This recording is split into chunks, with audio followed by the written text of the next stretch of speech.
आज हरितालिका तीज पर्व हर्षोल्लासका साथ मनाइँदै पशुपतिनाथ दर्शनका लागि आज 4 ठाउँबाट प्रवेशको व्यवस्था। पशुपति मन्दिर वरपर मासु र मदिरा निषेध। गर्भगृहको फोटो खिच्नेलाई 2000 जरिवाना गरिने। काठमाडौँको गैरी गाउँमा सामूहिक हत्या प्रकरणमा पक्राउ परेका मुख्य आरोपीले घटनामा संलग्नता स्वीकार गरे। आरोपीले कागजमा लेखे आई किल्ड 4 पिपुल। 3 कुनेमा 4 जनाको सामूहिक हत्या नवीनसँग देखियो रिसिभी। थाहा पाउने डरले अरूमाथि पनि आक्रमण गरेको हुन सक्ने आशंका। हत्या लगत्तै खुकुरी बोकेर भागेका थिए आरोपी। सीसीटीभी फुटेजका आधारमा परे पक्राउ। 3 कुने हत्याकाण्डमा पक्राउ परेका दिपेन्द्र राई रियाउँदै। नेपालमा एमसीसी लागू। एमसीसी लागत अनुमान भन्दा 66% बढीमा ठेक्का प्रस्ताव। पुनः टेन्डर निकाल्ने तयारी। सुन तस्करी प्रकरणमा 29 जना विरुद्ध मुद्दा दायर। 3.5 अर्ब रुपैयाँ भन्दा धेरै बिगो कायम। असारमा सबैभन्दा बढी सुन भित्रिएको सीआईबी को दावी। सरकारले सुन तस्करी गर्ने उद्योग नै चलाएको नेकपा एमालेका अध्यक्ष केपी शर्मा ओलीको आरोप। सरकारले तस्करसँग 294 पटक सम्पर्क गर्ने छाड्न दबाब दिन भन्सारमा कुदेर पुग्नेलाई छाड्यो भन्दै ओलीको टिप्पणी। सरकारले अपर अरुण जलविद्युत परियोजनाको पूर्व तयारीका लागि विश्व बैंकबाट प्राप्त हुने 6 मिलियन अमेरिकी डलर ऋण सहायता स्वीकार गर्ने निर्णय गर्यो। शुक्रबार बसेको मन्त्री परिषद बैठकले अन्य के निर्णय गर्यो यसको विषयमा पुरै जानकारी। संविधान दिवसका दिन 34 जनाको माफी मिनाहाको आधार के हो भन्दै राष्ट्रपति कार्यालयले गृह मन्त्रालयलाई सोध्यो प्रश्न। चिनी चामल लगायतका अति आवश्यकीय खाद्य व्यवस्थाको अभाव हुन नदिन संसदीय समितिले दियो सरकारलाई निर्देशन। भेरुजो फर्चौटलाई प्रभावकारी रूपमा अगाडि बढाउनु पर्ने सांसदहरूको जोड। कार्यवाहक प्रधानमन्त्री पूर्णबहादुर खड्का र उप प्रधानमन्त्री नारायण काजी श्रेष्ठद्वारा सुरक्षा निकायका प्रमुखहरूसँग छलफल। शान्ति प्रक्रियालाई निष्कर्षमा पुर्याउन नेपाल तयार रहेको परराष्ट्र मन्त्री एनपी साउदको जिकिर। कंग्रेसमा कोइराला दाजुभाइ शेखर कोइरालाले प्रचण्डको विकल्प खोज्दै शशाङ्क भने 5 वर्ष गठबन्धन अगाडि बढ्ने दाबी। कोशीमा पहिचान पक्षधरले खोल्दै नयाँ दल। नीति र नेतृत्वमा भइरहेको छ अलमल। गोपाल किराँतीदेखि महेन्द्र लावतीसम्म नेतृत्वको दावेदार। संघीय लोकतान्त्रिक राष्ट्रिय मञ्च विलय गराउन कुमार लिङ्गदेन भएनन् तयार। काठमाडौँ महानगरपालिकाका मेयर बालेन शाह लक्षित। नेपाली कंग्रेसका केन्द्रीय सदस्य अर्जुन नरसिंह केसीको टिप्पणी। सिंहदरबारमा आगो लगाउँछु भन्नेलाई 4-5 लाख लाइक आएकोमा नेता केसीको चिन्ता। सभामुख देवराज घिमिरे आयरल्यान्ड प्रस्थान। जनता समाजवादी पार्टी जसपा नेपालको संगठन विस्तार अभियान सुरु। काण्ड र महाकाण्डमा उच्च तहका नेतालाई उन्मुक्ति दिएको भन्दै प्रधानमन्त्रीलाई पत्र लेखेर अधिकार कर्मीहरूले जनाए आपत्ति। फेरि सम्पत्ति शुद्धिकरणका महानिर्देशक तारानाथ अधिकारीलाई दिल्लीमा दिइयो जिम्मेवारी। उच्च अदालत र जिल्ला अदालतका 12 जना न्यायाधीशको सरुवा।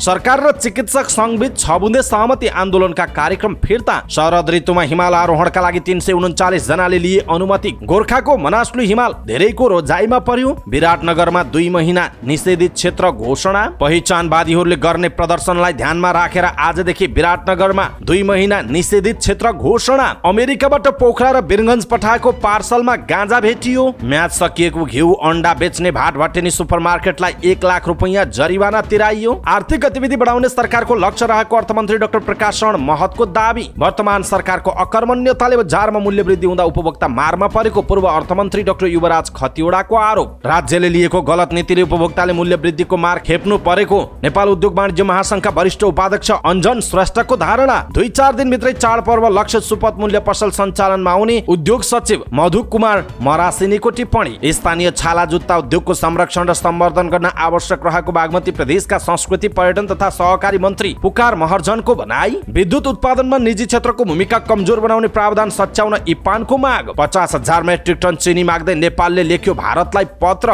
ग्राउन्डेड भएको 3 महिनापछि इन्जिन मर्मतका लागि नेपाल वायु सेवा निगमको जहाज इजरायल जाँदै। बैंकले निक्षेपको ब्याज दर बढाउँदाको असर शेयर बजारमा देखियो। नेप्से 42 अङ्कले घट्यो। हिमालयन इन्स्योरेन्सले प्रिमियममा आइपिओ जारी गर्ने बोर्डसँग माग्यो अनुमति। ब्राजिलमा विमान दुर्घटना हुँदा 14 जनाको ज्यान गयो। आवश्यक परे टर्की ईयूबाट अलग हुन सक्ने राष्ट्रपति रेसेप तय्यप एर्दोगानको चेतावनी। बाढी पहिरोबाट पीडित लिबियालाई संयुक्त राष्ट्र संघले सहयोग गर्ने। भारतले 8औं पटक जित्यो एसिया कपको उपाधि। श्रीलङ्कालाई 10 विकेटले हरायो। ग्लोबल क्रिकेट कप खेल्न नेपाली भेटरान क्रिकेट टिम पाकिस्तान प्रस्थान। र समाचार पार्टी हेल्थ टिप्स अन्तर्गत आज हामी दुखाइ कम गर्ने फ्लेक्जन खाँदाखेरि के हुन्छ, यसको असर के हुन्छ, फ्लेक्जन के हो, कस्तो अवस्थामा यो खानु हुँदैन, फ्लेक्जन कति खाने, कसरी खाने, बच्चालाई पनि फ्लेक्जन खुवाउनु हुन्छ कि हुँदैन, अन्य औषधि खाइरहेकाहरूलाई फ्लेक्जन खुवाउँदा के हुन्छ, फ्लेक्जनले गर्ने हानिहरू के हुन सक्छ भनेर जानकारी दिनेछौँ। हामीलाई अन्तिमसम्म हेर्नुहोला। दर्शक महानुभाव नमस्कार, समाचारपाटी.com को न्यूज बुलेटिनमा यहाँलाई हार्दिक स्वागत छ। म प्रहलाद चन्द्र घिमिरे। आज मिति विक्रम सम्वत 2080 साल असोज 1 गते सोमबार, ईस्वीसम्म सन् 2023 सेप्टेम्बर 18 तारिक। आज भदौ शुक्ल तृतीया। आज हरितालिका तीज व्रत, विश्वकर्मा पूजा, कन्या संक्रान्ति, राष्ट्रिय चलचित्र दिवस, गणेश चतुर्थी व्रत, राष्ट्रिय धर्मसभा दिवस र वास्तु दिवस रहेको छ। यहाँहरू सम्पूर्णलाई हरितालिका तीजको धेरै धेरै शुभकामना छ। विश्वकर्मा पूजाको पनि यहाँहरूलाई धेरै धेरै हामी शुभकामना व्यक्त गर्दछौँ। कृपया आफ्नो शुभकामनाको सन्देश तलको कमेन्ट बक्समा कमेन्ट गर्नुहोला। सदाको चाहिँ आज पनि हामी उपस्थित भएका छौँ आजका मुख्य समाचार, ब्रेकिङ न्युज अपडेट लगायत तपाईँलाई काम लाग्ने हेर्नै पर्ने महत्त्वपूर्ण समाचारहरू लिएर। हाम्रो मेहनतका लागि यो भिडियोमा एउटा लाइक अवश्य गर्नुहोला। दर्शक महानुभाव, पलपलको न्युज अपडेट हेर्नका लागि हाम्रो च्यानललाई तपाईँले अहिलेसम्म सब्स्क्राइब गर्नुभएको छैन भने कृपया सब्स्क्राइब गर्नुहोस् अनि नजिकै आउने बेल आइकनलाई क्लिक गर्नुहोला। दैनिक रूपमा हेर्नुहुन्छ भने रेगुलर भनेर लेख्नुहोला। आज पहिलोचोटि हेर्दै हुनुहुन्छ भने फर्स्ट टाइम भनेर लेखिदिनु होला। देशभित्र हुनुहुन्छ भने आफ्नो रहेको गाउँ ठाउँ सहर जिल्लाको नाम लेख्नुहोला। विदेशमा हुनुहुन्छ भने कुन देशबाट हामीलाई हेरिरहनु भएको छ त्यो कुरा तलको कमेन्ट बक्समा कमेन्ट गर्नुहोला। आउनुहोस् दर्शक महानुभाव, आजका मुख्य समाचार सुरु गरौँ आज हरितालिका तीज व्रत रहेको प्रसङ्गबाट। आज हरितालिका तीज पर्व हर्षोल्लासका साथ मनाइँदैछ। हिन्दू नेपाली महिलाहरूले महादेवको पूजा आराधना गरी तीज मनाउने गर्छन्। आजको दिन व्रतबसी महादेव पार्वतीको पूजा उपासना गरेमा सुख शान्ति र परिवारको कल्याण हुने धार्मिक विश्वास छ। अघिल्लो दिन राति दर खाएकाहरूले तीजको व्रत बस्ने र महादेव अनि पार्वतीको पूजा गरेपछि नाचगान गर्ने चलन पनि छ। तीजको दिनभन्दा केही अघिदेखि नै नाचगान गर्ने गरिन्छ। पछिल्लो समय भने तीज केही भड्किलो भएको संस्कृतिविदहरूले बताएका छन्। आजका दिन पार्टी प्यालेस, खुल्ला ठाउँ र चौरमा भेला भएर महिलाहरूले तीज मनाइरहेका छन्। काठमाडौँको पशुपतिनाथ लगायतका देशभरका शिवालयहरूमा व्रतालु महिलाहरूको भिड लागेको छ। सत्ययुगमा आजकै दिन निराहार व्रत बसी पार्वतीले महादेव स्वामी पाएकीले आजको दिनमा व्रत बस्दा मनोकामना पूरा हुने विश्वास छ। तर यसको अर्थ सबै नारी निराहार व्रत बस्नुपर्छ भन्ने नरहेको धर्मशास्त्रविदहरू नै बताउँछन्। अटल सौभाग्यको कामनाका लागि व्रत बस्ने गर्छन्। समग्रमा मनोकामना पूर्ण गराउने र सम्पूर्ण परिवारको कल्याणका लागि यो व्रतको प्रयोजन रहेको धर्मशास्त्रीहरूको भनाइरहेको छ। यो व्रत सक्नेले निराहार बस्ने भएकाले अघिल्लो दिन व्रतालुहरूले मिठा मिठा परिकार दरका रूपमा खाई आजको व्रतका लागि पूर्व तयारी गर्छन्। विशेष गरी माइती एवं दाजुभाइले छोरी चेली दिदीबहिनीलाई बोलाई दर खुवाउने गर्छन्। दर खाएपछि औपचारिक रूपमा सुरु भएको तीज पर्व ऋषि पञ्चमीसम्म मनाइन्छ। तृतीयाका दिन हरितालिका व्रत, चौथीका दिन गणेश भगवानको पूजा र पञ्चमीका दिन स्नान गरी अरुन्धती सहित सप्तऋषिको पूजा गरी तीज समाप्त हुने गर्दछ। दर्शक महानुभाव, यहाँहरू जहाँ हुनुहुन्छ, जस्तो अवस्थामा हुनुहुन्छ, हरितालिका तीजको हामीलाई धेरै धेरै शुभकामना छ। कृपया शुभकामनाको सन्देश तलको कमेन्ट बक्समा कमेन्ट गर्नुहोला। यसरी तीज पर्वको अवसरमा पशुपतिनाथ दर्शन गर्न आउने भक्तजनलाई आज 4 ठाउँबाट दर्शन गराइँदैछ। पशुपति क्षेत्र विकास कोषले तीज पर्वका अवसरमा पशुपतिनाथको दर्शन गर्न आउने भक्तजनका लागि आज सहज बनाउन 4 ठाउँबाट लाइनको व्यवस्था गरिरहेको छ। कोटेश्वर तेन्कुने सिनामङ्गल क्षेत्रबाट आउने भक्तजनका लागि तिलगङ्गा पर्यटक टिकट काउन्टर क्षेत्रबाट प्रवेश गरी राम मन्दिर आर्यघाट हुँदै पूर्वी ढोकाबाट पशुपतिनाथ मन्दिर प्रवेश गर्ने गरी व्यवस्थापन गरिएको छ। दोस्रो भनेको मित्र पार्क क्षेत्रबाट प्रवेश गर्न पाइने, तेस्रो गौशाला पिङ्गला पञ्चदेवल क्षेत्रबाट लाइन अगाडि बढी रहेको छ। चौथो लाइन गुह्यश्री उमाकुण्ड कैलाश दक्षिण भाग हुँदै पशुपतिनाथ मन्दिरमा प्रवेश गरिरहेको छ। मूल मन्दिर परिसरको तस्बिर भिडियो खिच्न मनाइ गरिएको छ। नियम उल्लङ्घन गरेमा नगद जरिवाना सहित कारबाही गर्न लागि पशुपति क्षेत्र विकास कोष संस्कृति संरक्षण महाशाखाका प्रमुख गौरीशङ्कर पराजुलीले जानकारी दिनुभएको छ। यसैबीच जिल्ला प्रशासन कार्यालय काठमाडौँले पशुपति मन्दिर वरपर मासु र मदिरा निषेध गरेको छ। आज तीजको अवसरमा पशुपति क्षेत्रभित्र पवित्रता कायम गर्ने उद्देश्यले 4 किल्ला तोकेर मासु, मदिरा र अन्य नशालु पदार्थ निषेध गरिएको जनाइएको छ। जिल्ला प्रशासन कार्यालय काठमाडौँले पूर्वमा गौशाला मित्र पार्क सडकदेखि पूर्व, पश्चिममा पशुपति क्षेत्रको पूर्व सिमानादेखि पश्चिम, उत्तरमा गौशाला तिलगङ्गा चक्रपथदेखि उत्तर र दक्षिणमा मित्र पार्क उमाकुण्ड गौरीघाट हुँदै बागमतीदेखि दक्षिणसम्म 4 किल्ला तोकेको जनाइएको छ। यो क्षेत्रमा मासु, मदिरा तथा नशालु पदार्थहरू उत्पादन, बेचबिखन, ओसार प्रसार, भण्डारण र सेवन गर्न भदौ 31 गतेदेखि नै निषेध गरिएको जिल्ला प्रशासन कार्यालय काठमाडौँले जनाएको छ। काठमाडौँको गैरीगाउँको सामूहिक हत्या प्रकरणमा पक्राउ परेका मुख्य आरोपीले घटनामा संलग्नता स्वीकार गरेका छन्। बोल्न नसक्ने उनले कागजमा आफ्नो स्वीकारोक्ति व्यक्त गरेको प्रहरी स्रोतले बताएको छ। प्रहरीले आरोपीसँग साङ्केतिक भाषामा र लेखेर संवाद गरेको छ। उनले कागजमा आई किल्ड 4 पिपुल भनेर लेखेको स्रोतले बताएको छ। मोरङ घर भएका आरोपी हेर्दा हट्टाकट्टा देखिन्छन्। उनले आफू 12 कक्षा पास भएको समेत बताएका छन्। आफू 2वटा खुकुरी बोकेर नवीन राईको हत्या गर्ने उद्देश्यले गएको उनको बयान छ। प्रहरीले एउटा खुकुरी पखालेको अवस्थामा भेट्टाएको थियो। खुकुरीमा रगत लागेको पाइएको छ। आफूलाई नवीन राईले हाकेको मोटरसाइकलले ठक्कर दिएको आरोपीले बताएका छन्। तर प्रहरी अनुसन्धानका अनुसार नवीनले बाइक चलाउँथेनन्। उनी घरबाट प्राय बाहिर निस्कँदैन थिए। मोटरसाइकल दिपेन्द्रले चलाउँथे। दिपेन्द्र समिलमा आएको देखेपछि आरोपी फाल हालेर भागेका थिए। उनले नवीनलाई दिपेन्द्र भन्ठानेर हत्या गरेको पनि हुन सक्ने अनुमान छ। नवीनलाई मारेपछि पोल खुल्ने डरले अरूलाई पनि मारेको हुन सक्ने आशंका गरिएको छ।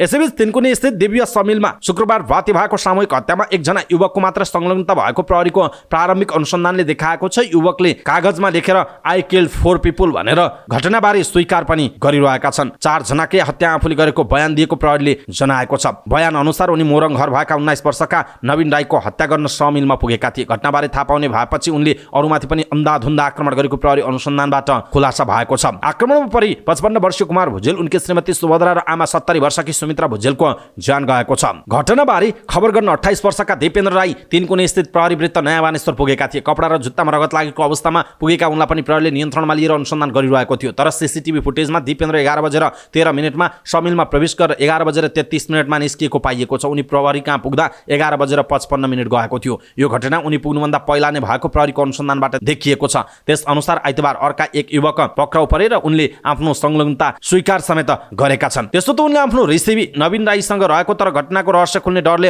अरूको पनि हत्या गरेको बयान दिएको प्रहरीको भनाइरहेको छ। खास गरी शुक्रबार राति तिनकुने स्थित दिव्य समिलमा 4 जनाको हत्यापछि आरोपी युवक सञ्जय भण्डारी खुकुरी सहित दौडिएर बाहिर निस्केको सीसीटीभी फुटेजमा देखिएको थियो। भण्डारी दौडिँदै पेप्सी कोला पुगेको सीसीटीभी फुटेजमा देखिएपछि खोजी गर्दा आइतबार बिहान उनी पक्राउ परेका हुन्। आरोपी भण्डारीलाई जिल्ला प्रहरी परिसर काठमाडौँले पत्रकार सम्मेलन गरेर सार्वजनिक गरेको छ र बोल्न नसक्ने भण्डारीले दोभाषे मार्फत प्रहरीमा बयान दिएका थिए र उनले दिदी भिनाजुको घरबाट विशाल राईलाई भेटे छप्काइदिन्छु भन्दै खुकुरी बोकेर ल्याएको एसएसपी सुमन सिंह राठौडले बताउनु भएको छ। भण्डारीले समिलको पछाडिको ढोकाबाट प्रवेश गरी हत्या गरेको खुलासा भएको छ। राईलाई हत्या गरिसकेपछि अन्य 3 जनाले पनि देख्ने डरले हत्या गरेको भण्डारीले स्वीकार गरेको प्रहरीको प्रारम्भिक अनुसन्धानले खुलेको राठौडले बताउनु भयो। घटनापछि उनी दिदी भिनाजुकोमै सुत्न गएका थिए। आइतबार बिहान भने प्रहरीले आफूलाई खोज्न सक्ने भन्दै उनी सिन्धुपाल्चोक जान लागेका थिए। सिन्धुपाल्चोकमा उनले कक्षा 8 सम्म र काठमाडौँमा 12 कक्षासम्म अध्ययन गरेको प्रहरीले जनाएको छ। यसैबीच तिनकुने सामूहिक हत्याकाण्डको अनुसन्धानका क्रममा प्रहरीले शनिबार पक्राउ गरेका दिपेन्द्र राई रिहा हुने भएका छन्। उपत्यका अपराध अनुसन्धान कार्यालयका एसएसपी सोमेन्द्र सिंह राठौरका अनुसार उनलाई आफन्तको जिम्मामा छाड्ने तयारी भएको छ। शुक्रबार राति तिनकुने स्थित दिव्य समिलमा 4 जनाको हत्या भएको थियो। घटनापछि दिपेन्द्र राई कपडा र जुत्तामा रगत लागेको अवस्थामा प्रहरी कार्यालयमा पुगेका थिए तर प्रहरीले उनीमाथि नै शंका गरेर नियन्त्रणमा लिएको थियो। तर आइतबार प्रहरीले पेप्सी कोलाबाट सिन्धुपाल्चोकका सञ्जय भण्डारीलाई पक्राउ गर्यो। सञ्जयले आफूले घटना घटाएको स्वीकार पनि गरे। आफ्नो नवीन राईसँग रिसिभी रहेको र उनको हत्यापछि घटना खुल्ने डरले अरूको पनि हत्या गरेको उनले प्रहरी समक्ष बयान दिए। दिपेन्द्रको संलग्नता नदेखिएपछि उनलाई छाड्न लागेको प्रहरीले जनाएको छ। दर्शक महानुभाव, यस घटनाप्रति तपाईको धारणा के छ? आफ्नो कुरा तलको कमेन्ट बक्समा कमेन्ट गर्नुहोला। मिलेनियम च्यालेन्ज कर्पोरेसन एमसीसी को प्रसारण लाइन परियोजनाको टेन्डर नै रद्द गर्ने तयारी गरिएको छ। सो टेन्डरमा सबैभन्दा कम प्रस्तावना लागत अनुमानभन्दा 66% उच्च भएपछि सो प्रक्रिया रद्द गर्ने तयारी गरिएको मिलेनियम च्यालेन्ज एकाउन्ट नेपालका एक बोर्ड सदस्यले जानकारी दिनुभयो। अर्थमन्त्री डाक्टर प्रकाश शरण महतले पनि ठेकेदारहरूले परियोजना निर्माणका लागि अस्वाभाविक रूपमा उच्च मूल्य प्रस्ताव गरेको र त्यसमा मिलेमतो भएको हुन सक्ने बताउनु भएको छ। एमसीए नेपालको सञ्चालक समितिका अध्यक्ष समेत रहनुभएका अर्थ सचिव अर्जुन पोखरेलले पनि यो परियोजनामा पुनः टेन्डर खुलाउन सकिने विषयलाई अस्वीकार गर्नु भएको छैन। एमसीए नेपालले 315 किलोमिटर लामो प्रसारण लाइन परियोजनालाई 3 भागमा बाँडेर निर्माणका लागि बोलपत्र आह्वान गरेको थियो। गत जेठ 8 गते खोलिएको बोलपत्र अनुसार 6 वटा कम्पनीले प्रसारण लाइन बनाउन प्रस्ताव पेश गरेका थिए। त्यसमध्ये 5 वटा कम्पनी मात्रै प्राविधिक रूपमा सफल भएका थिए। भारतका Kalpataru power transmission limited, Transrail lighting limited, Tata projects limited, KEC international limited, Larsen and टर्बो लिमिटेड प्राविधिक रूपमा सफल भएकोमा तिनै कम्पनीले 3 वटै प्याकेजमा आवेदन हालेका थिए। 3 वटा ठूला ठेक्कामा 3 वटा कम्पनीले मात्रै प्रस्ताव हाल्नु तथा उच्च महँगो हुनुले मिलेमतो हो कि भन्ने आशंका गरिएको छ। तर यस विषयमा अध्ययन गर्ने एमसीए नेपालले एक स्वतन्त्र मूल्याङ्कन समिति गठन गरेको स्रोतले बताएको छ। समितिले दिएको प्रतिवेदनका आधारमा पुनः टेन्डरमा जाने कि निर्माण कम्पनीहरूसँग वार्ता गरेर लागत कम गराउने भन्ने विषय टुङ्गो लाग्ने पनि स्रोतले जनाएको छ। झण्डै 61 किलो सुन तस्करी प्रकरणमा 29 जना विरुद्ध मुद्दा दायर भएको छ। सरकारी वकिलको कार्यालय काठमाडौँले जिल्ला अदालत काठमाडौँमा मुद्दा दायर गरेको छ। सुन तस्करी प्रकरणमा 50 जना संलग्न रहेको प्रहरीको केन्द्रीय अनुसन्धान ब्युरो सीआईबी को निष्कर्ष थियो। प्रतिवादी बनाइएका 29 मध्ये 26 जना प्रहरीको हिरासतमा छन् भने 3 जना अझै फरार छन्। यसअघि 32 जना पक्राउ परेका थिए। पक्राउ परेका मध्ये 6 जनालाई मुद्दा नचलाउन सीआईबीले नै सिफारिस गरेको थियो। साउन 2 गते त्रिभुवन अन्तर्राष्ट्रिय विमानस्थल भन्सार कार्यालयबाट छुटेको स्कुटरको ब्रेक सो प्याड राजस्व अनुसन्धान विभागले बरामद गरेको थियो। त्यही ब्रेक सूभित्र 60 किलो 716 ग्राम सुन बरामद भएको थियो। प्रहरीले आरोपीमाथि बरामद भएको बाहेक अरू सुन पनि तस्करी गरेको आरोप लगाएको छ। आरोपपत्र अनुसार उनीहरूले 362 किलो 778 ग्राम सुन तस्करी गरेका छन्। सबै आरोपीमाथि सुन तस्करी गरेकोमा 3 अर्ब 50 करोड 2 लाख रुपैयाँ, ब्रेक प्याडको भन्सार समेत जोडेर थप 28,75,000 रुपैयाँ गरी कुल बिगो 3 अर्ब 50 करोड 30 लाख रुपैयाँ रहेको जिल्ला अदालतमा पेश भएको अभियोग पत्रमा उल्लेख छ। सिआइबीले सुन तस्करी प्रकरणको अनुसन्धान प्रतिवेदन गएको बुधबार सरकारी वकिलको कार्यालयमा बुझाएको थियो। यो मुद्दामा थप अनुसन्धान चलिरहेको सिआइबीले जनाएको छ। यसैबीच प्रहरीको केन्द्रीय अनुसन्धान ब्युरो सिआइबीले 1 वर्षदेखि सुन तस्करी गरिरहेको समूहले गत असारमा सबैभन्दा बढी सुन तस्करी गरेको निष्कर्ष निकालेको छ। तोङफाङ इन्टरनेसनल प्रणालीले भित्राएको सुन पगाल्न खपत भएको बिजुलीका आधारमा सिआइबीले यस्तो निष्कर्ष निकालेको हो। उक्त कम्पनीको बिजुलीको मिटरबाट सिआइबीले यस्तो निष्कर्ष निकालेको जनाइएको छ। जिल्ला अदालतमा पेश भएको आरोपपत्रमा भनिएको छ, सो स्थानमा गाड बस्नका लागि बनाएको घरमा लक्ष्मी श्रेष्ठको नाममा मिटर जडान भएको देखिन आएकाले सो तोङफाङ इन्टरनेसनल प्रणालीको नाममा रहेको लाइनको विद्युत सुन गाल्न मात्रै प्रयोग हुने देखिएबाट असारमा सबैभन्दा बढी सुन गाल्न विद्युत प्रयोग गरिएको स्पष्ट हुन आएको। गत साउन 3 गते त्रिभुवन अन्तर्राष्ट्रिय विमानस्थलबाट बाहिर लैजाने क्रममा मोटरसाइकलको ब्रेक सूभित्र लुकाइएको सुन बरामद भएको थियो। त्यसपछि सिआइबीले यसबारे अनुसन्धान गरेर 29 जना विरुद्ध जिल्ला अदालत काठमाडौँमा मुद्दा दायर गरेको जनाइएको छ। प्रमुख प्रतिपक्ष दल नेकपा एमालेका अध्यक्ष एवं पूर्व प्रधानमन्त्री केपी शर्मा ओलीले सरकारले सुन तस्करी गर्ने उद्योग नै चलाएको आरोप लगाउनु भएको छ। आफूमाथि पशुपतिमा सुनको भनेर पित्तलको जलहरी चढाएको आरोप लगाएर सरकारले एयरपोर्टबाट क्विन्टलका क्विन्टल सुन तस्करी गरेको ओलीको जिकिर छ। पार्टी केन्द्रीय कार्यालय च्यासलमा आयोजित बढ्दो महँगी र उपभोक्ता हित विषयक विचार गोष्ठीमा बोल्दै ओलीले सरकारले चिलतिर औँलो देखाएर कुखुरा उडाएको शैलीमा क्विन्टलका क्विन्टल सुन तस्करी गरेको बताउनु भयो। अध्यक्ष ओलीले माओवादी नेता कृष्णबहादुर महराका बाबु छोराप्रति संकेत गर्दै 9.5 केजी सुन तस्करी गर्नेलाई बचाउनका लागि 294 पटक फोन सम्पर्क गर्नेलाई सरकारले केही पनि नगरेको भन्दै आक्रोश समेत व्यक्त गर्नुभयो। वर्तमान सरकार उपभोक्तामाथि संस्थागत रूपमै गैर जिम्मेवार रहेको भन्दै ओलीले उपभोक्ताको हित संरक्षण गर्ने कर्तव्यबाट च्युत नहुन पनि सचेत गराउनु भएको छ। ओलीले आफ्नो पार्टीले आम उपभोक्ताको हितका लागि सरकारको पनि ध्यानाकर्षण गराउने बताउनु भएको छ। उपभोक्तामाथि संस्थागत रूपमा राज्य गैर जिम्मेवार छ र राज्यको माथिल्लो तहदेखि कार्यकारिणीको माथिल्लो तहदेखि नै यस प्रकारका कामहरू भइरहेका छन्। ओलीले भन्नुभयो 9.5 केजी सुन पक्राउ पर्यो,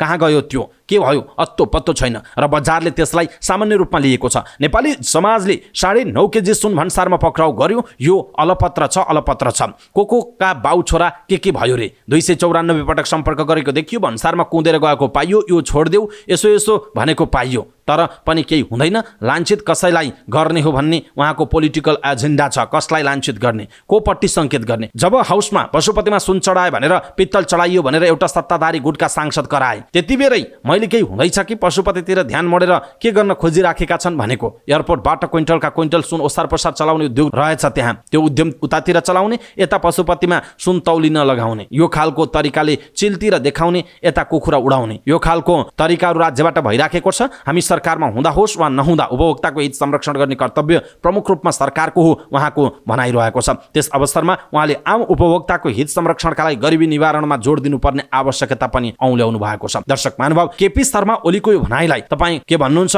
कृपया कम्तीमा एउटा कमेन्ट तलको कमेन्ट बक्समा कमेन्ट गर्नुहोला। सरकारले अपर अरुण जलविद्युत परियोजनाको पूर्व तयारीका लागि विश्व बैंकबाट प्राप्त हुने 6 मिलियन अमेरिकी डलर ऋण सहायता स्वीकार गर्ने निर्णय गरेको छ। मन्त्री परिषदको बैठकले अपर अरुण जलविद्युत परियोजनाको पूर्व तयारीका लागि विश्व बैंकबाट प्राप्त हुने 6 मिलियन अमेरिकी डलर सहुलियतपूर्ण ऋण सहायता स्वीकार गर्ने निर्णय गरेको छ। बैठकले कर प्रणाली सुधारका लागि रायसहितको सुझाव पेश गर्न विद्याधर मल्लिकको अध्यक्षतामा 5 सदस्यीय कर प्रणाली सुधार सम्बन्धी उच्च स्तरीय सुझाव समिति गठन गर्ने निर्णय गरेको जनाइएको छ। त्यस्तै मरक्कोको माराकेसमा आयोजना हुने विश्व बैंक समूह र अन्तर्राष्ट्रिय मुद्रा कोषको संयुक्त वार्षिक बैठकमा भाग लिन अर्थमन्त्री नेतृत्वको प्रतिनिधि मण्डललाई स्वीकृति दिने निर्णय भएको पनि जनाइएको छ।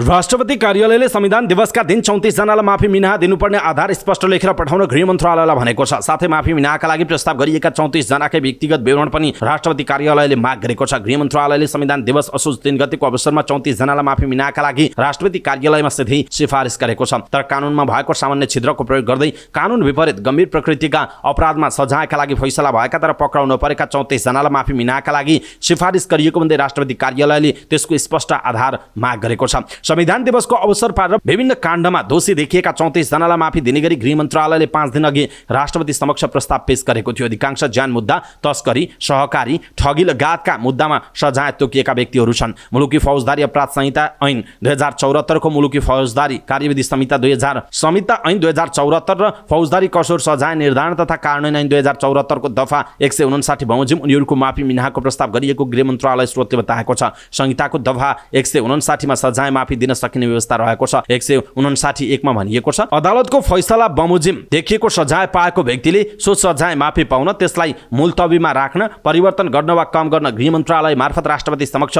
निवेदन दिन सक्नेछ। सजाय पाएका व्यक्तिले माफी मिनाहाका लागि गृह मन्त्रालय मार्फत राष्ट्रपति समक्ष निवेदन दिन सक्ने व्यवस्था छ। सोही दफाको उपदफा 2 मा भनिएको छ, 1 बमोजिम निवेदन दिँदा जुन अदालतको फैसलाबाट निवेदकले सजाय पाएको हो सो अदालतको फैसलाको प्रतिलिपि संलग्न गर्नुपर्नेछ। तर मन्त्रालयले सिफारिस गर्दा त्यस्तो फैसलाको प्रतिलिपि पनि संलग्न नरहेको स्रोतले बताएको छ। गृह मन्त्रालयले 2 तरिकाले माफी मिनाहाका लागि नाम सिफारिस गर्छ। पहिलो, कारागारमा कैद भुक्तान गरिरहेकाहरूको चालचलन हेरेर माफी मिनाहाको सिफारिस गरिन्छ भने दोस्रो भनेको सजाय तोकिएको तर कैद भुक्तानी नगरेकाहरूको हकमा गृहबाट सिधै प्रस्ताव जान्छ। अहिले पठाइएका 34 जना दोस्रो प्रकृतिका हुन्। मन्त्रालयले पठाएको सिफारिसमा माफी दिनुपर्ने कुनै कारण पनि नखुलाइएको स्रोतले जनाएको छ। कैद भुक्तान गरेकाहरू मध्येबाट भने कारागार व्यवस्थापन विभागले यस वर्ष 800 जनालाई माफी मिनाहाको सिफारिस गरेको थियो। शुक्रबार बसेको मन्त्री परिषदको बैठकले 670 जनाको कैद माफी गर्ने निर्णय गरेको थियो। त्यसमध्ये कसैको 50% र कसैको 60% कैद मिनाहा गर्ने प्रस्ताव आएको छ। त्यस बारेमा निर्णय भइसकेको छ। यो प्रस्ताव मन्त्री परिषदको भएकाले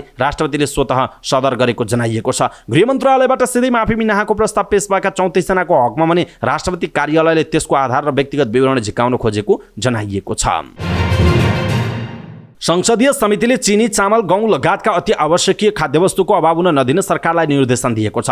संघीय संसद प्रतिनिधि सभा अन्तर्गतको उद्योग तथा वाणिज्य र श्रम तथा उपभोक्ता हित समितिको आइतबार सिंहदरबारमा बसेको बैठकले दशैं तिहार जस्ता चाडपर्वलाई ध्यानमा राखेर अति आवश्यक खाद्यवस्तुहरूको अभाव हुन नदिन सरकारलाई निर्देशन दिएको हो। त्यसैगरी बैठकले अति आवश्यकीय खाद्यवस्तुहरूको बिक्री वितरण सुलभ मूल्यमा गर्नका लागि पनि सरकारलाई सचेत गराएको समितिका सभापति अब्दुल खानले बताउनु भएको छ। समितिले बजारको माग अनुसार मूल्य वृद्धि करमा पुरै छुट हुने गरी अति आवश्यकीय खाद्यवस्तुको आयात गर्ने उद्योग वाणिज्य तथा आपूर्ति मन्त्रालयको माग सम्बोधन हुने गरी तत्काल सहमति दिन पनि अर्थ मन्त्रालयको ध्यानाकर्षण गराएको छ। त्यसैगरी समितिले दशैं तिहार, छठ जस्ता चाडपर्वलाई लक्षित गरेर बजार अनुगमनलाई सभापति खानको नेतृत्वको 4 सदस्यीय समिति पनि बनाउने भएको छ। उपभोक्ताहरूलाई चाडपर्वका बेला खाद्यवस्तुको अभाव हुन नदिने र कालाबजारी नियन्त्रण गर्न पनि सो समिति बनाउने निर्णय गरिएको सभापति खानले बताउनुभयो। बैठकमा समितिका सदस्यहरूले चाडपर्वका बेला आम उपभोक्तालाई सहज र सुलभ ढङ्गले अति आवश्यकीय वस्तुहरूको व्यवस्था मिलाउन सरकारलाई सचेत गराएका थिए। समितिकी सदस्य रमा कोइराला पौड्यालले सरकारवाला सबै निकायले चाडपर्वका बेला जनतालाई सुलभ र सहज ढङ्गले आवश्यक वस्तुहरूको व्यवस्था मिलाउने काममा लाग्नुपर्ने आवश्यकता औल्याउनु भएको छ। कोइरालाले सरकारले चाडबाडका बेला नागरिकलाई सुलभ मूल्य वस्तुहरूको आवश्यक व्यवस्था मिलाउन भन्सार छुट गर्नुपर्ने बताउनु भएको छ। प्रतिनिधि सभा सदस्य गोकुल बास्कोटाले अवैध नाकाहरूबाट कारोबार भएकाले देशको राजस्व चुहावट भएको बताउनु भएको छ। प्रतिनिधि सभा अन्तर्गतको सार्वजनिक लेखा समितिको बैठकमा बोल्दै प्रतिनिधि सभा सदस्य बास्कोटाले अवैध नाकाहरूबाट कारोबार भइरहेकाले देशको राजस्वमा चुहावट आएको बताउनुभयो। उहाँले वैध नाकाहरूबाट कारोबार कम भइरहेको उल्लेख गर्नुभयो। सानातिना नाकाहरूबाट माल सामान व्यापक रूपमा आइरहेको र तस्करी मौलाइरहेको उहाँको भनाइरहेको छ। उहाँले सार्वजनिक जमिनहरू पनि मिचिरहेको भन्दै त्यसतर्फ पनि ध्यान दिनुपर्ने बताउनुभयो। उहाँले ठेक्का लगाएर निर्माण व्यवसायीहरूलाई पैसा नदिने र आयोजनाको म्याद र लागत बढाउने व्यतिथिको अन्त्य हुनुपर्ने बताउनु भएको छ। प्रतिनिधि सभा सदस्य योगेश भट्टराईले एलपी ग्यास नियमावली 2065 का अनुसार ग्यास सिलिन्डर 14.2 केजी मात्र हुनुपर्ने प्रावधान भए पनि पछिल्लो समय ग्यास कम्पनीहरूले 450 केजीसम्मका ग्यास सिलिन्डरहरू बिक्री गरिरहेको भन्दै यसतर्फ समितिले चासो लिनुपर्ने बताउनुभयो। ग्यासको अनाधिकृत बिक्री वितरणलाई रोक्नुपर्ने उहाँको भनाइरहेको छ। प्रतिनिधि सभा सदस्य सञ्जय कुमार गौतमले भ्रष्टाचार श्रृङ्खलाबद्ध रूपमा भइरहेको र प्राकृतिक स्रोत साधनको पनि व्यापक दोहन भएको भन्दै लेखा समितिले यसतर्फ गम्भीरतापूर्वक ध्यान दिनुपर्ने बताउनुभयो। उहाँले सरकारले कित्ताकाट रोकेको बेलामा पनि कित्ताकाट गरेर अरबौंको भ्रष्टाचार भएको भन्दै यसतर्फ पनि समितिको ध्यानाकर्षण गराउनुभयो। प्रतिनिधि सभा सदस्य जनार्दन शर्माले धेरै वर्षदेखि थाँतिरहेको बेरोजु फर्स्योटलाई प्रभावकारी रूपमा अगाडि बढाउनु पर्ने बताउनुभयो। उहाँले त्यसका लागि वार्षिक कार्ययोजना बनाउनु पर्ने उल्लेख गर्नुभएको छ। त्यस्तै प्रतिनिधि सभा सदस्य लेखनाथ दाहालले सार्वजनिक लेखा समितिले बनाउने उपसमितिले गर्ने कामको प्रकृतिको आधारमा हुनुपर्ने बताउनुभयो। उहाँले दलहरूलाई भागबण्डा गर्नका लागि मात्र उपसमिति नबनाई आवश्यकताको आधारमा बनाउनु पर्ने बताउनु भएको छ। प्रतिनिधि सभा सदस्य राजेन्द्र कुमार केसीले ग्यास सिलिन्डरको क्षेत्रको सुरक्षा र तौलको विषयमा सम्बन्धित निकायहरूसँग समितिले छलफल गर्नुपर्ने बताउनुभयो। त्यस्तै बजार भाउ वृद्धि भएको सम्बन्धमा समेत समितिको ध्यान आकर्षण गराउनुभयो। प्रतिनिधि सभा सदस्य प्रदीप यादवले देशमा बिरुजुको अवस्था डरलाग्दो रहेको उल्लेख गर्नुभयो। उहाँले उपसमिति बनाउँदा फुर्सदिलो व्यक्तिलाई संयोजक बनाउनु पर्ने धारणा व्यक्त गर्नुभयो। यसो गर्दा काममा गति दिन सहज हुने उहाँले बताउनुभयो। प्रतिनिधि सभा सदस्य हरि ढकालले समितिले विगतमा दिएका निर्देशनहरू कार्यान्वयन नभएको अवस्थामा यसको स्वामित्व कसले लिने भनेर प्रश्न गर्नुभयो। उहाँले समितिको निर्देशन विगतमा जस्तै कार्यान्वयन नहुने अवस्था आउन नहुने बताउनु भएको छ। उहाँले लेखा समितिले उपसमिति बनाउँदा सरकारी संस्थानहरूमा भएका व्यतिथि र बिरुजुहरू समेत हेर्ने गरी बनाउनु पर्ने बताउनु भएको छ।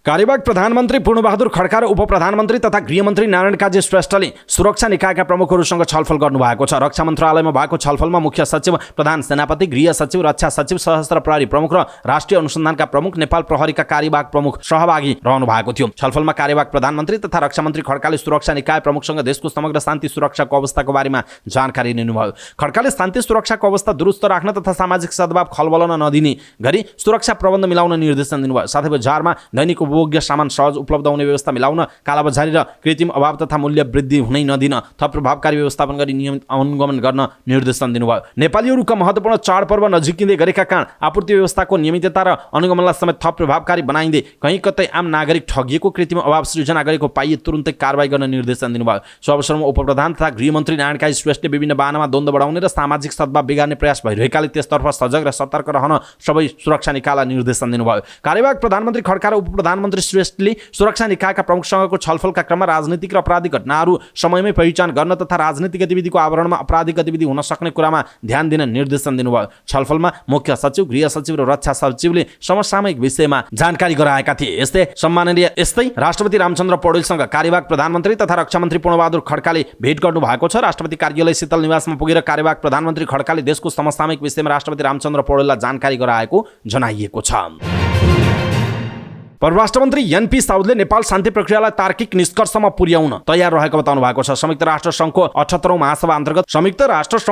महासभा अन्तर्गत राष्ट्र संघीय शान्ति निर्माण आयोग पीभीसीले आयोजना गरेको शान्ति निर्माणमा शिक्षाको भूमिका सम्बन्धी कार्यक्रमलाई सम्बोधन गर्ने क्रममा परराष्ट्र मन्त्री साउदले सम्बोधन गर्नुभयो। मन्त्री साउदले सम्बोधनका क्रममा देशको शान्ति, प्रगति र समृद्धि सुनिश्चित गर्न नेपाल आफ्नो अद्वितीय स्वदेशी र राष्ट्रिय नेतृत्वको शान्ति प्रक्रियालाई तार्किक निष्कर्षमा पुर्याउन नेपाल तयार रहेको बताउनुभयो। नेपालमा द्वन्द्वपछिको पुनर्प्राप्ति, विकास र शान्ति निर्माणमा शिक्षालाई रूपान्तरणको औजारका रूपमा कसरी मद्दत गर्छ भन्ने अनुभव सुनाउँदै पछिल्लो समय नेपालले हासिल गरेका राजनीतिक उपलब्धिबारे जानकारी गराउनुभयो। विशेष गरी सन् 2006 मा विस्तृत शान्ति सम्झौतामा हस्ताक्षर गरेपछि निर्माण भएको संविधानले लोकतन्त्र, मानवाधिकार, विधिको शासन, व्यक्तिगत स्वतन्त्रता, समावेशी र समानुपातिक प्रतिनिधित्व, महिला सशक्तिकरण, प्रेस स्वतन्त्रता र न्यायपालिकाको स्वतन्त्रता लगायतका विश्वव्यापी मान्यता प्राप्त मूल्यहरूलाई सुदृढ गर्न मद्दत पुर्याएको उहाँले बताउनुभयो।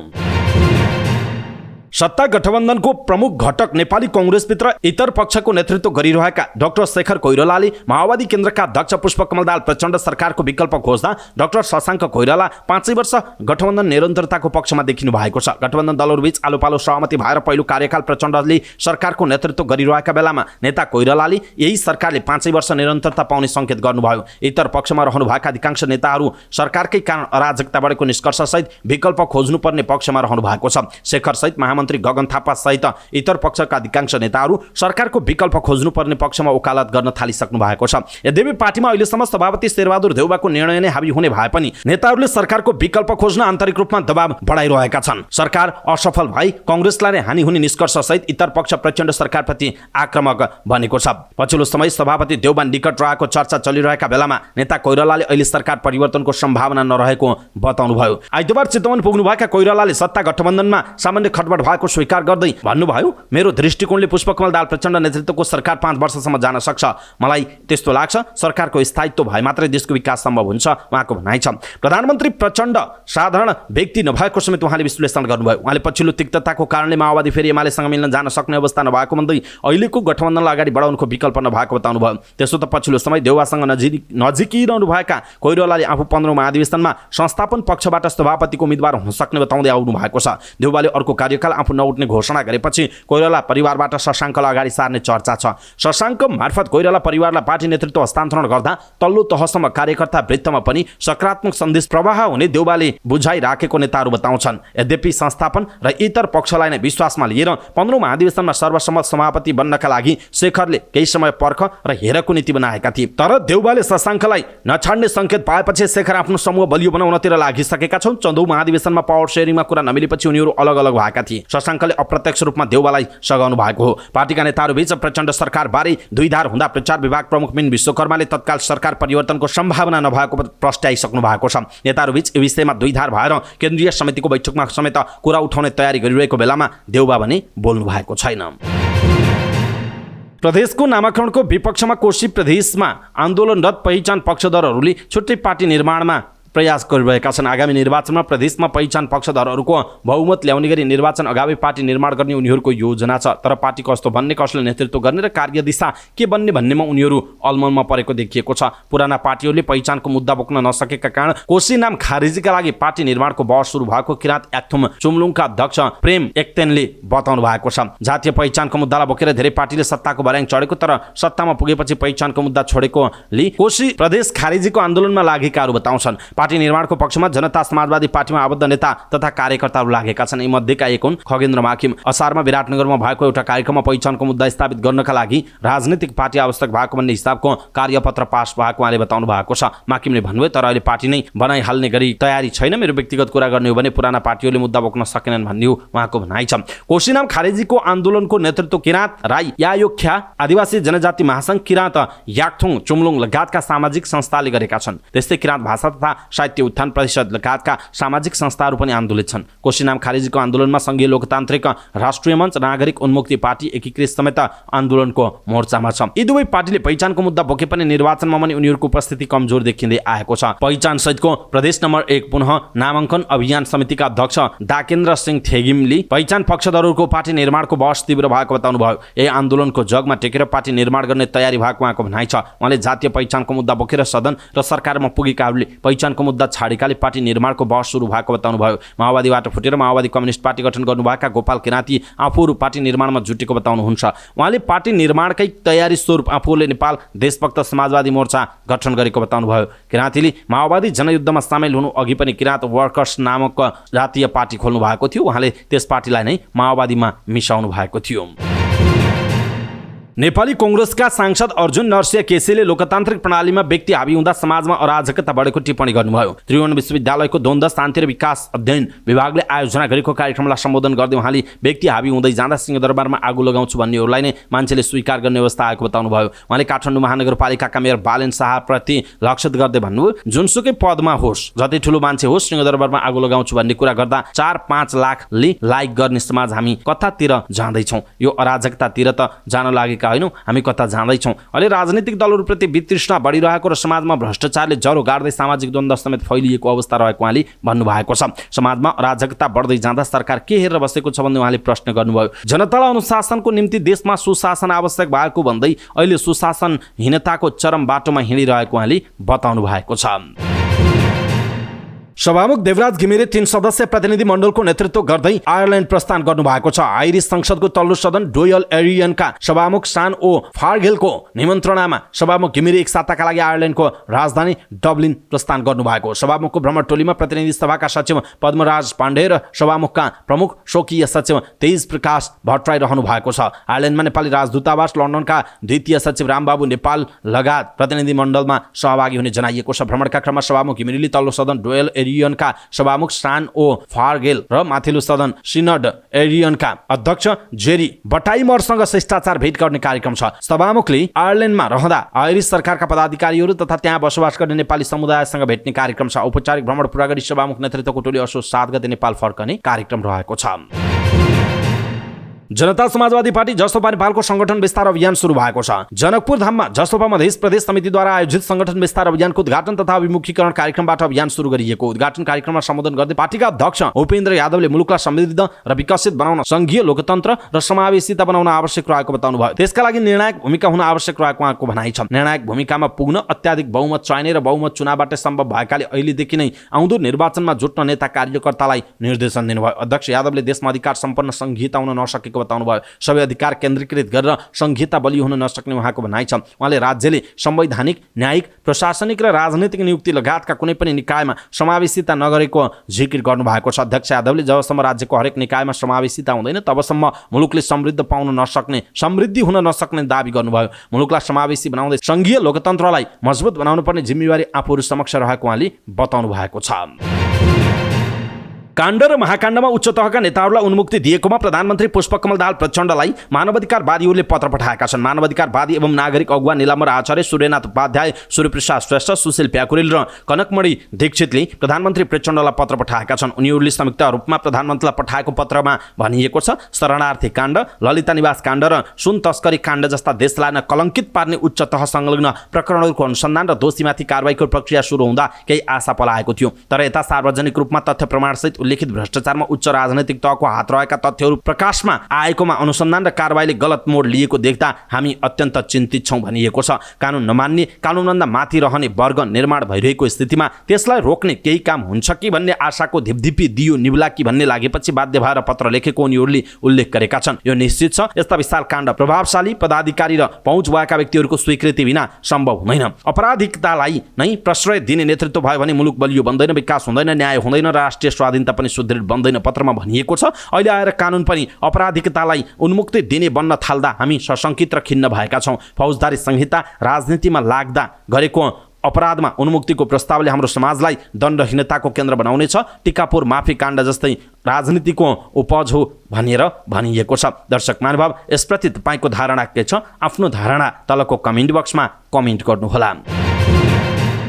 सम्पत्ति शुद्धिकरण अनुसन्धान विभागका महानिर्देशक फेरिएका छन्। सरकारले पुष्पराज साईलाई सम्पत्ति शुद्धिकरण अनुसन्धान विभागको महानिर्देशकको जिम्मेवारी दिएको छ। भदौ 29 मा संघीय मामिला तथा सामान्य प्रशासन मन्त्रालयको अतिरिक्तमा रहेका सहसचिव साईलाई प्रधानमन्त्री तथा मन्त्री परिषदको कार्यालयमा सरुवा गरेर पठाइएको थियो। उनै साईले सम्पत्ति शुद्धिकरण अनुसन्धान विभागमा महानिर्देशकको जिम्मेवारी पाएको जनाइएको छ। विभागका हालका महानिर्देशक तारानाथ अधिकारीलाई नयाँ दिल्ली स्थित नेपाली राजदूतावासमा आर्थिक मामिला हेर्ने कूटनीतिज्ञ इकोनोमिक मिनिस्टरका रूपमा काम गर्ने गरी सरुवा गरिएको स्रोतले जानकारी दियो। अधिकारीले परराष्ट्र मन्त्रालय अन्तर्गत रहेर दिल्लीमा काम गर्नेछन्। हालसम्म उक्त पद रिक्त रहेको थियो। अधिकारी 2079 भदौ 28 मा विभागको महानिर्देशक बन्नु भएको हो। प्रधानमन्त्री तथा मन्त्री परिषद कार्यालय अन्तर्गत रहेको यो विभागमा प्रधानमन्त्रीले चाहे अनुसार नै महानिर्देशक खटाउने गरिएको छ। अधिकारीभन्दा अघि विभागमा प्रेम प्रसाद भट्टराई महानिर्देशक हुनुहुन्थ्यो। 2078 असोजमा विभाग पुग्नुभएका भट्टराईले 1 वर्ष पनि काम गर्न पाउनु भएको थिएन। त्यसपछि अधिकारीले विभागको नेतृत्वमा रहेर काम गरे पनि सरकार उहाँबाट सन्तुष्ट रहन सकेन। फाइनान्सियल एक्सन टास्क फोर्सको एसिया पेसिफिक ग्रुप एपीजीले तेस्रो पारस्परिक मूल्याङ्कन प्रतिवेदन सार्वजनिक गर्दै सम्पत्ति शुद्धिकरण तथा आतंकवादमा वित्तीय सहयोग नियन्त्रण सम्बन्धमा नेपालका विभिन्न कमी कमजोरी औँल्याएका बेला विभागको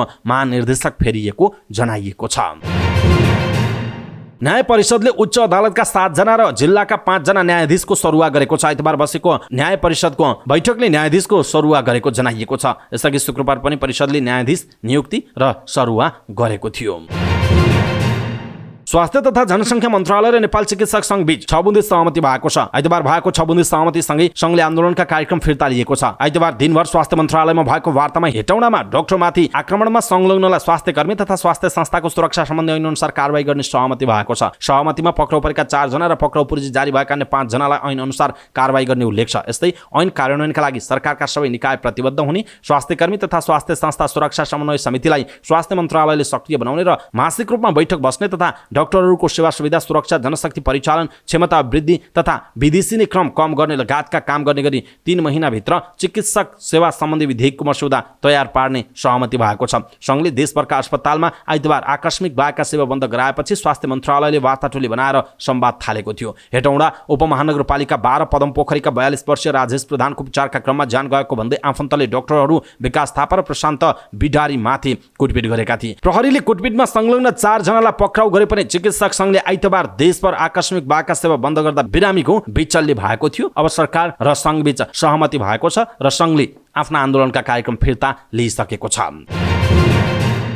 शरदकालीन सिजनमा नेपालका हिमाल आरोहणका लागि 339 जनाले अनुमति लिएका छन्। अहिलेसम्म 10 वटा हिमाल आरोहणका लागि 35 वटा समूहका 339 जनाले अनुमति लिएको पर्यटन विभागले जनाएको छ, जसमा 73 जना महिला आरोही छन्। आरोहण अनुमति बापत सरकारले 3 करोड 65 लाख रुपैयाँ राजस्व सङ्कलन गरेको जनाइएको छ। सबैभन्दा धेरै मनासलु हिमालबाट 3 करोड 40 लाख रुपैयाँ सङ्कलन भएको जनाइएको छ। मनासलु हिमाल आरोहणका लागि 301 जनाले आरोहण अनुमति लिएका छन्। सबैभन्दा कम होमलुङ, नेमजुङ र थापा पिकका लागि 2 जनाले अनुमति लिएका छन्। शरदकालमा हिमाल आरोहणको अनुमति लिनेमा सबैभन्दा धेरै चीनका 49 जना सहित 47 देशका नागरिक रहेका छन्। नेपालका 3 जनाले अनुमति लिएको जनाइएको छ। वसन्तकालीन र शरदकालीन गरी 2 वटा सिजनमा नेपालका हिमाल आरोहण हुने गरेको छ। तुलनात्मक रूपमा वसन्तकालमा आरोहीहरूको संख्या बढी हुन्छ। आरोहण क्षेत्रमा चर्चित सगरमाथा शरदयाममा बिरलै मात्र आरोहण हुने गरेको छ। शरद ऋतुमा विशेष गरी गोर्खाको मनासलु हिमाल आरोहीको रोजाइमा पर्ने गरेको छ।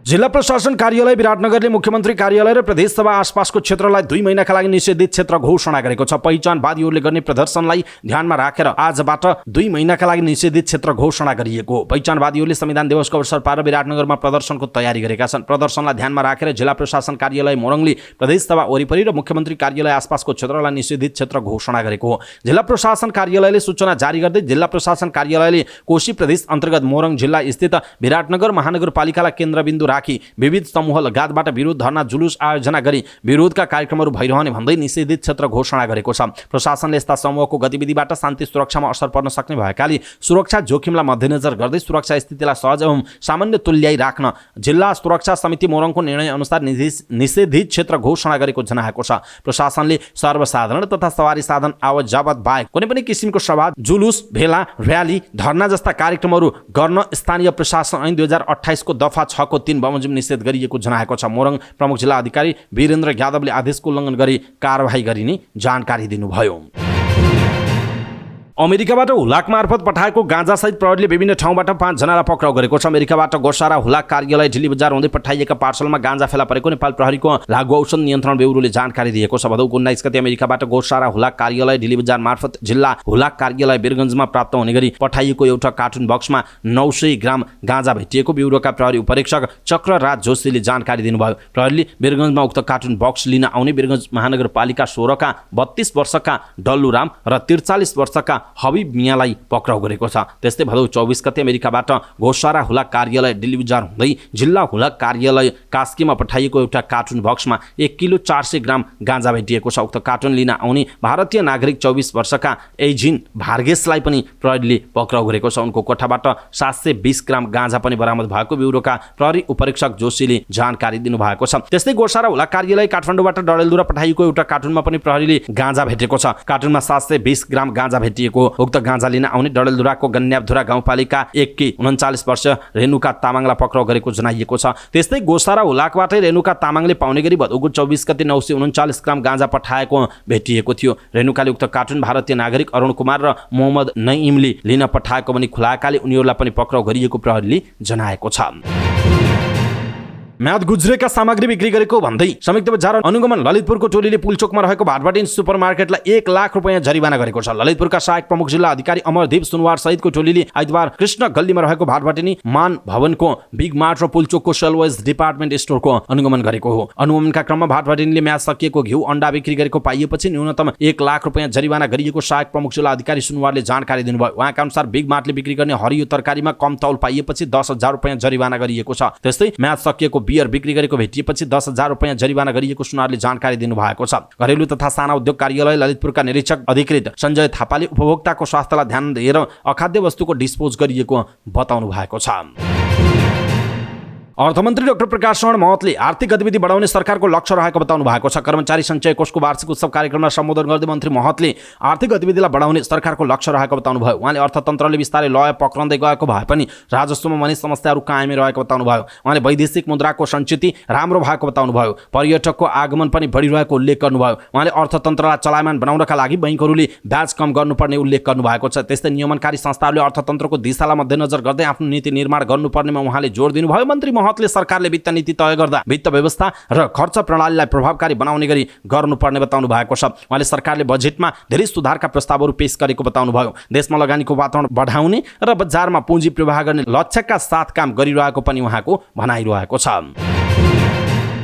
पूर्व अर्थमन्त्री डाक्टर युवराज खतिवडाले वर्तमान सरकारको अकर्मण्यताका कारण बजार मूल्य अत्याधिक रूपमा वृद्धि भएको आरोप लगाउनु भएको छ। नेकपा एमालेको उपभोक्ता हित संरक्षण तथा सुशासन विभागले आयोजना गरेको बढ्दो महँगी र उपभोक्ताको सवाल विषय गोष्ठीमा बोल्दै पूर्व अर्थमन्त्री डाक्टर खतिवडाले यस्तो आरोप लगाउनु भयो। उहाँले नेकपा एमाले सरकार सञ्चालन गर्दा मूल्य वृद्धि 4.6% भन्दा माथि नभएको जिक्र गर्नुभयो। डाक्टर खतिवडाले एमाले सरकारमा हुँदा 2074 देखि 78 सम्मको बीचमा औसतमा 4.6% वृद्धि मात्रै भएको बताउनु भएको छ। अनि वर्तमान सरकारको अकर्मण्यताका कारण अहिले औसतमा उपभोक्ता मूल्य सूची 7% भन्दा माथि गएको बताउनु भएको छ। पछिल्लो 4 वर्षमा भएको मूल्य वृद्धि भन्दा पनि पछिल्लो 2 वर्षमा बढी मूल्य वृद्धि भएको उहाँको दाबी छ। डाक्टर खतिवडाले मूल्य वृद्धि हुँदा आर्थिक मन्दी भन्ने गरेको भन्दै आर्थिक मन्दीमा मूल्य वृद्धि हुनुपर्ने अर्थतन्त्रको सिद्धान्त विपरीत भइरहेको बताउनु भयो। उहाँले पछिल्लो समय बजारमा आर्थिक मन्दी र बजारमा कृत्रिम अभाव एकाधिकार प्रवृत्ति हुँदा समेत सरकारको अनुगमन नहुँदा समस्या रहेको बताउनु भयो। उहाँले एमालेको सरकार भएका बेला अनुगमनको प्रणालीलाई व्यवस्थित गर्न खोजे पनि त्यो निरन्तरता हुन नसकेको बताउनु भएको छ।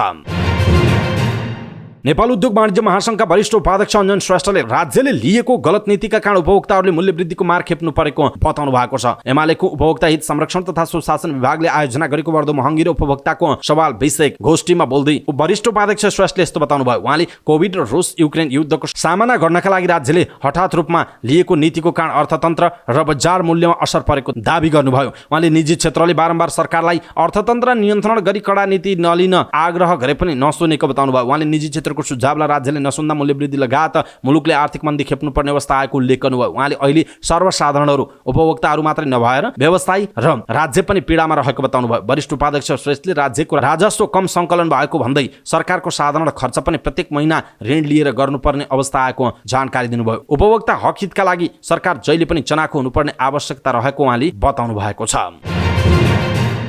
सरकारले दशैं तिहार जस्ता चाडपर्वलाई लक्षित गरेर सुपथ मूल्य पसल सञ्चालनमा ल्याउने तयारी गरेको छ। उद्योग वाणिज्य तथा आपूर्ति मन्त्रालयका सचिव मधु कुमार मरासिनीले 2-4 दिनभित्रै चाडपर्वलाई लक्षित गरी सो पसल सञ्चालनमा ल्याउन लागेको बताउनु भएको छ। प्रतिनिधि सभा अन्तर्गतको उद्योग तथा वाणिज्य र श्रम तथा उपभोक्ता हित समितिको बैठकमा सांसदहरूले उठाएका प्रश्नको जवाफ दिने क्रममा उहाँले मूल्य वृद्धिको मारमा परेका उपभोक्तालाई राहत पनि हुने भएकाले सो पसल खोल्ने निर्णय भइसकेको जानकारी दिनुभयो। असोज 1 गतेदेखि नै सो पसल सञ्चालनमा ल्याउने निर्णय भए पनि आयात सम्बन्धी अन्य विषयका कारण केही ढिलाइ हुन जाने देखिएको पनि सचिव मरासिनीले बताउनु भयो। उहाँले खुल्ला बजार भएका कारण आम उपभोक्ताहरूले पनि सचेत भएर वस्तुको खरिद बिक्री गर्नुपर्ने अवस्था रहेको पनि बताउनु भएको छ। सचिव मरासिनीले कालोबजारी हुन नदिनका लागि सरकारले अनुगमनको कामलाई तीव्रता दिने र दोषी भेटी कारबाही गर्ने पनि बताउनु भयो। उपभोक्ता सचेत भई मूल्य वृद्धिमा मारमा पर्ने अवस्था नरहेको पनि उहाँको भनाइरहेको छ। बागमती प्रदेशका संस्कृति पर्यटन तथा सहकारी मन्त्री पुकार महर्जनले युवाहरूलाई विदेश जानबाट रोक्नका लागि सरकारले स्थानीय छाला जुत्ता उद्योगको संरक्षण र सम्वर्धन गर्न आवश्यक रहेको बताउनु भएको छ। नेपाल छाला जुत्ता उत्पादक सङ्घको 13औं वार्षिक साधारण सभामा बोल्दै मन्त्री महर्जनले यस्तो बताउनु भयो। मन्त्री महर्जनले नेपालमा रोजगारी नहुँदा नेपाली युवाहरू विदेश जान बाध्य भएको बताउनु भयो। छाला जुत्ता उत्पादकहरू उद्यमीको रूपमा आएको अवस्थामा धेरै युवाहरूले रोजगारी दिए पनि संरक्षण नहुँदा समस्या आइरहेको महर्जनको जिकिर छ। मन्त्री महर्जनले सरकारले छाला जुत्ता उद्योगलाई संरक्षण र सम्वर्धन गर्न सके नेता र मन्त्रीहरू बोल्दै जाने युवाहरू विदेश जाने क्रमलाई नरोकिने बताउनु भएको छ। उहाँले छाला जुत्ता उद्योगलाई संरक्षण र सम्वर्धन गर्न आवश्यक छ भन्ने तर सरकारले काम नगर्दा समस्या भइरहेको बताउनु भएको छ। स्वतन्त्र ऊर्जा उत्पादकहरूको संस्था नेपालले सरकारले संसदमा पेश गरेको विद्युत विधेयक 2080 मा विद्युत उत्पादनमा निजी क्षेत्रको भूमिका कमजोर पार्ने प्रावधानहरू रहेको भन्दै सच्याउन माग गरेको छ। काठमाडौँमा पत्रकार सम्मेलन गर्दै इपानले सरकारले संसदमा पेश गरेको विद्युत सम्बन्धी कानुनलाई संशोधन र एकीकरण गर्न बनेको विद्युत विधेयक 2080 मा विद्युत उत्पादनमा निजी क्षेत्रको भूमिका कमजोर बनाउने खालका ऐनहरू रहेको भन्दै संशोधन गर्न सरकारसँग माग गरेको छ। इपानले सरकारले संसदमा पेश गरेको विद्युत विधेयक 2080 मा विद्युत उत्पादनमा निजी क्षेत्रको भूमिका कमजोर पार्ने खालका प्रावधानहरू रहेको आरोप लगाएको छ। इपानले विद्युत विधेयक 2080 को परिच्छेद 6 दफा 31 को उपदफा 1, 2, 3 र 4 ले विद्युत वितरण तथा ग्राहक सेवाको अनुमति पत्र जारी गर्ने विषयको पनि स्वागत गरेको छ। पत्रकार सम्मेलनमा बोल्दै इपानका महासचिव बलराम खतिवडाले विद्युत विधेयक 2080 आउँदा निजी क्षेत्रलाई विद्युत व्यापारको ढोका खोल्ने र विद्युत उत्पादनमा जसरी नै विद्युत निर्यातमा B2B निर्यात गर्न सकिने बताउनु भयो। उहाँले सरकारले विद्युत विधेयक ल्याउँदा संहिताको मर्म अनुसारका सिद्धान्त अवलम्बन गर्दै विद्युत ऐन 2049 मा रहेका सकारात्मक पक्षको निरन्तरता र कमजोरीहरूको निराकरण गर्ने अभिप्रायले ल्याउन आवश्यक रहेको बताउनु भयो।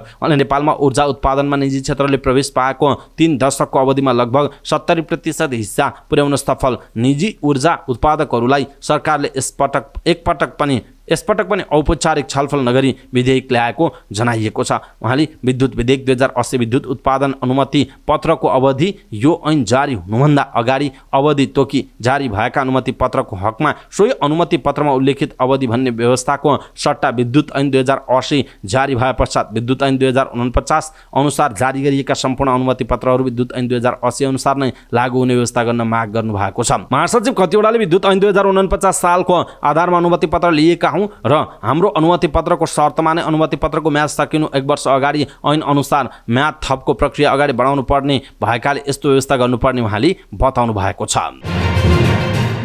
सरकारले 50,000 मेट्रिक टन चिनी माग्दै भारत सरकारलाई पत्र लेखेको छ। उद्योग वाणिज्य तथा आपूर्ति मन्त्रालयका सचिव मधुकुमार मरासिनीका अनुसार 50,000 मेट्रिक टन चिनी समेत माग गरिएको छ। उहाँका अनुसार दशैं तिहार छठ लगायतका चाडपर्वको समयमा चिनी अभाव हुन नदिन सरकारले भारत सरकारसँग चिनी माग गरेको। G20 सम्मेलनका कारण नेपालले गरेको पत्राचारको बारेमा हेर्न नपाइएको अनौपचारिक जानकारी आएको सचिव मरासिनीले जानकारी दिनुभयो। साथै 1 लाख मेट्रिक टन चामल र 10 लाख मेट्रिक टन धान माग गरिएको पनि उहाँले जानकारी दिनुभयो।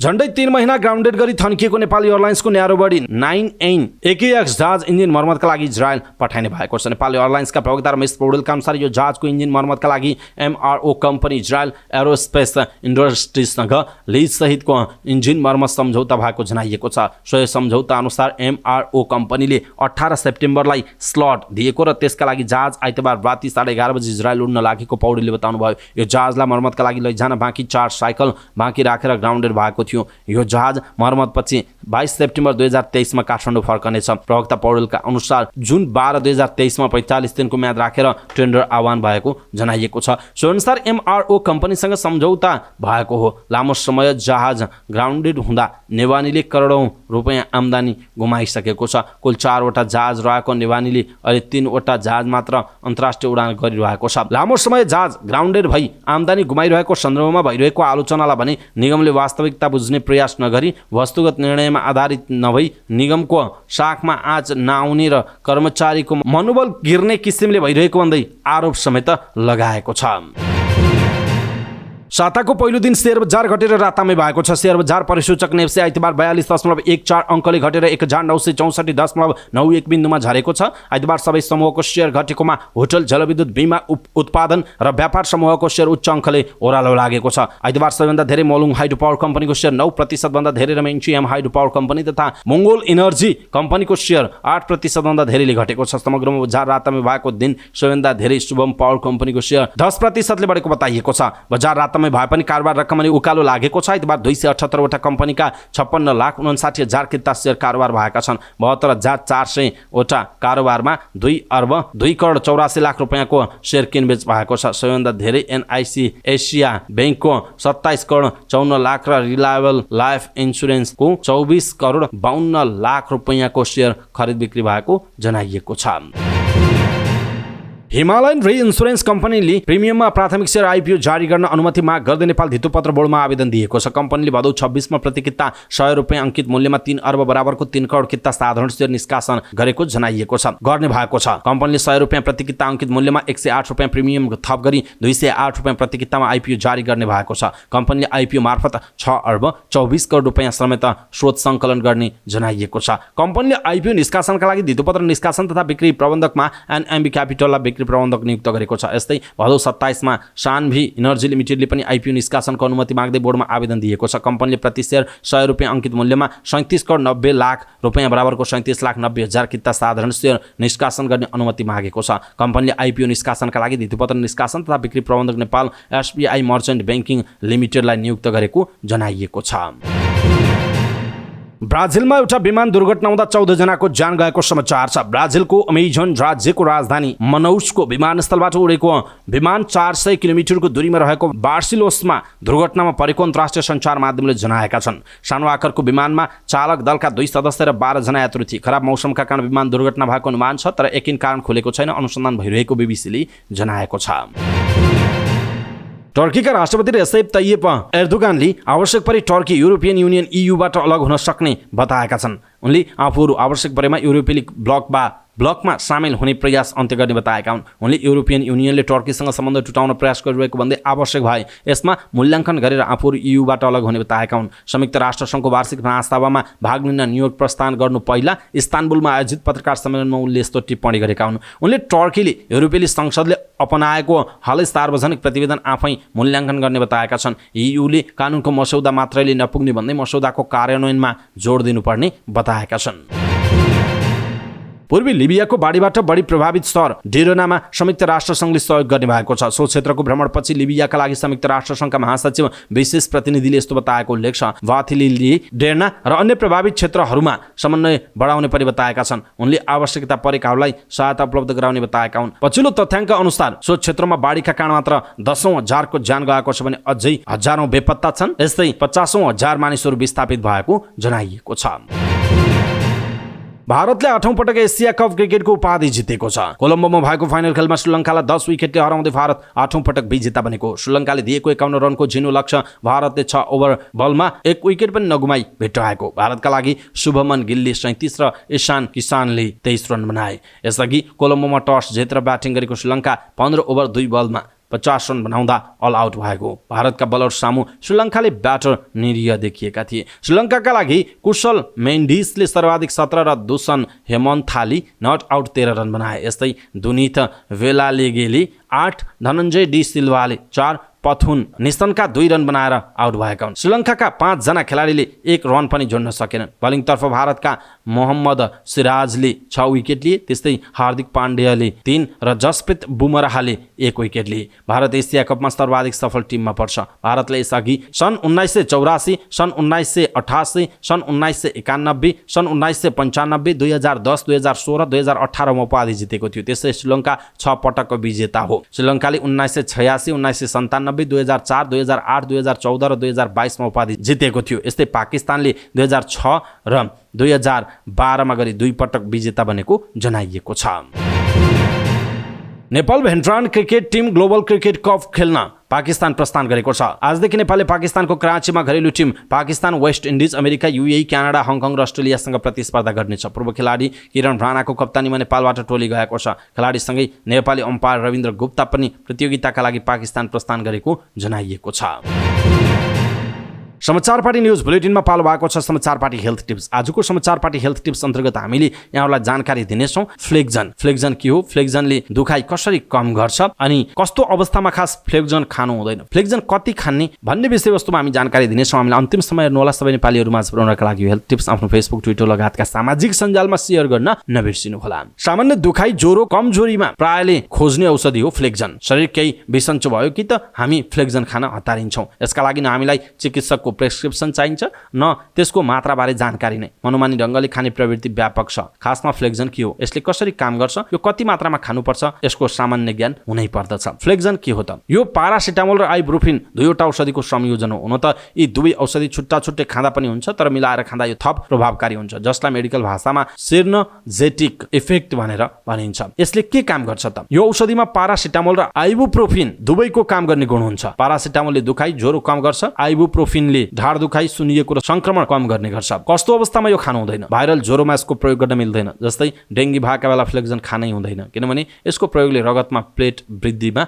अवरोध गर्छ। फ्लेक्जन कति खाने, कसरी खाने? खासमा फ्लेक्जन कुनै पनि रोगको लागि सिफारिस गरिँदैन। यदि खानै परेमा पनि खाना खाइसकेपछि दिनको 3 पटक खान सकिन्छ, तर यो नियमित खाइरहनु हुँदैन। चिकित्सकको सल्लाह अनुसार 1-2 दिनसम्म मात्र खान सकिन्छ। अहिले जसरी मान्छेले मनोमानी ढङ्गले खाइरहेका छन् त्यसले भोलिका दिनमा जटिल समस्याहरू निम्त्याउन सक्छ। यो फ्लेक्जन बच्चालाई पनि खुवाउन सकिन्छ त? बच्चालाई फ्लेक्जन खुवाउनु हुँदैन। यसको प्रयोगले बच्चाहरूमा मृगौलाको समस्या हुन सक्छ। बच्चाले मात्र होइन, अन्यले पनि मनोमानी यसको प्रयोग गर्दा हानि गर्छ। अन्य औषधि खाइरहेकाहरूलाई फ्लेक्जन खुवाउँदा के हुन्छ? चिकित्सकको निगरानीमा खाएको छ भने सल्लाह अनुरूप खान सकिन्छ। जस्तै बाथ रोग, हड्डी वा जोर्नी दुख्ने समस्यामा चिकित्सकले बिरामीको अवस्था हेरेर औषधि दिन्छन्, तर त्यत्तिकै भने खानु हुँदैन। मृगौलाको समस्या, उच्च रक्तचाप, मधुमेह वा मुटुको बिरामी भएकाले यो खानै मिल्दैन। यसले झन् जटिलता ल्याउन सक्छ। त्यसैले अन्य रोगको समस्या भएमा चिकित्सकलाई देखाएर मात्र खानु उचित हुन्छ। फ्लेक्जनले गर्ने हानिहरू अन्य के हुन सक्छन्? ग्यास्ट्रिक गराउँछ, शरीर सुन्निने समस्या हुन्छ, मृगौलालाई कमजोर बनाउँछ। यदि एकैपटक धेरै मात्रामा खाइएमा यसबाट ज्यान पनि पनि जान सक्छ। दर्शक महानुभाव, आज हामीले यहाँहरूलाई धेरै मान्छेले खाने यसो कतै केही दुखिहाले पनि, ज्वरो आए, कमी कमजोरी भयो भने सबैले खाने फ्लेक्जनको विषयमा आज हामीले हेल्थ टिप्स प्रस्तुत गर्यौँ। तपाईँलाई कस्तो लाग्यो आजको हेल्थ टिप्स, त्यो कुरा तलको कमेन्ट बक्समा कमेन्ट गर्नुहोला। सबै नेपालीहरू माझ पुर्याउनका लागि हेल्थ टिप्स आफ्नो फेसबुक, ट्विटर लगायतका सामाजिक सञ्जालमा सेयर गर्न नबिर्सिनुहोला। इष्टमित्र र आफन्तजन माझ पुर्याउनका लागि यो हेल्थ टिप्स आफ्नो फेसबुक, ट्विटर लगायतका सामाजिक सञ्जाल र मेसेन्जरमा पठाइदिनुहोला। अवस्था दर्शक महानुभाव, समाचारपाटी.com को न्युज बुलेटिन अहिलेका लागि यति नै। हामीले प्रस्तुत गरेका यी समाचारहरूप्रति तपाईँको धारणा के छ, आफ्नो धारणा तलको कमेन्ट बक्समा कमेन्ट गर्नुहोला। हाम्रो मेहनतका लागि यो भिडियोमा एउटा सानो लाइक अवश्य गर्नुहोला। दर्शक महानुभाव, पलपलको न्युज अपडेटका लागि हाम्रो च्यानललाई तपाईँले अहिलेसम्म सब्सक्राइब गर्नुभएको छैन भने कृपया सब्सक्राइब गर्नुहोस् अनि नजिकै आउने बेल आइकनलाई क्लिक गर्नुहोला। समाचारपाटी.com को न्युज बुलेटिन नेपाली समयअनुसार आज साँझ 6 बजे लिएर फेरि हामी उपस्थित हुनेछौँ। पलपलको न्युज अपडेटका लागि समाचारपाटी.com हेर्दै गर्नुहोस्। नमस्कार।